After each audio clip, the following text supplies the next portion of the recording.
Colombia hay 6.779.000 personas censadas. Colombia es el segundo país con el mayor índice de discapacidad. Es decir, el 6.3% de la población tiene una discapacidad. Este índice, el 19.8% son niños, niñas y adolescentes de 0 a 18 años. Sí, podemos llenar un campín y medio con estos niños, niñas y adolescentes. Entrando en materia, la discapacidad intelectual es un trastorno que se presenta desde el desarrollo y hace alusión, digamos, a esa incapacidad del sujeto para adaptarse a su entorno. Pero si revisamos el DSM-5, nos damos cuenta que hay 3 criterios fundamentales para diagnosticarlo. El primero sería esa incapacidad intelectual en el funcionamiento, particularmente, para asumir o llevar a cabo el razonamiento, la resolución de problemas y el aprendizaje académico, es decir, de los colegios.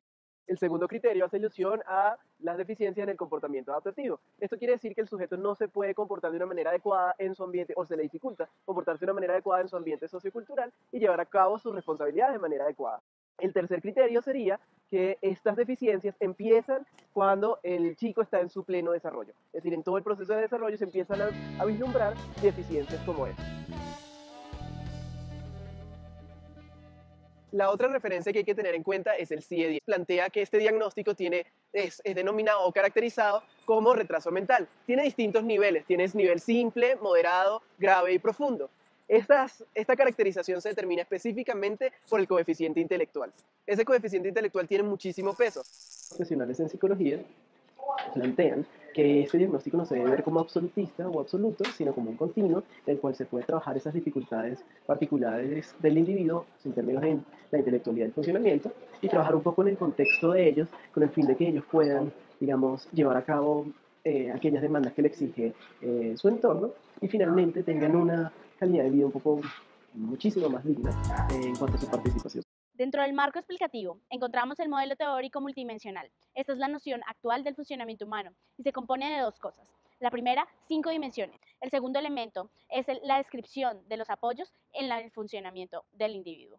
Juntos, estos dos componentes constituyen la descripción constitutiva de la noción de discapacidad intelectual. Para evaluar estas dimensiones es necesario tener en cuenta 3 funciones. La primera, realizar el diagnóstico de la discapacidad intelectual. La segunda, tener en cuenta los puntos fuertes y débiles de cada una de las dimensiones. Y finalmente, identificar el apoyo necesario para mejorar el funcionamiento del individuo, así como también la persona que brindará este apoyo en cada una de las 9 áreas. La primera dimensión es habilidades intelectuales. Aquí se tiene en cuenta la inteligencia como una capacidad mental general, que incluye razonamiento, planificación, resolución de problemas y aprendizaje por experiencia. En esta primera dimensión es necesario evaluar el coeficiente intelectual. Para ello es posible utilizar escalas como la escala de inteligencia de Wechsler para niños, el WISC, que se utiliza para edades entre 6 y 16 años. Otra escala es la escala de inteligencia de Wechsler también para niños, pero de preescolar y primaria, utilizados en edades de 4 a 6 años. La segunda dimensión es el comportamiento adaptativo, un conjunto de habilidades prácticas, sociales y conceptuales que los individuos aprenden para funcionar en sus vidas cotidianas. En el idioma español existen diferentes publicaciones que permiten evaluar dicha habilidad. Entre ellas se encuentra destacado el inventario de destrezas adaptativas, que se centra en la planificación de programas individuales, además del currículum de destrezas adaptativas, que se centra en la enseñanza de habilidades de adaptación. La tercera dimensión es la salud. La OMS califica la salud como un estado de bienestar mental, social y físico pleno.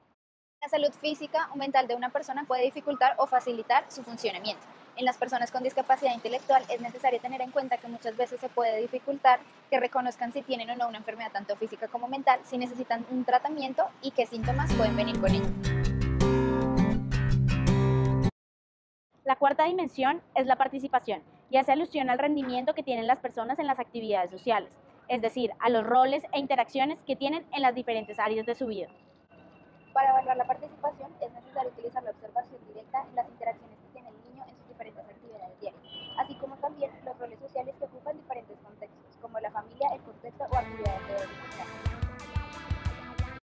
La quinta dimensión es el contexto, es decir, los factores contextuales que incluyen factores medioambientales que conforman el entorno actitudinal, social y físico, y los factores personales que se componen de rasgos de la persona que pueden desempeñar un papel en el funcionamiento humano y por ende o por extensión en la discapacidad.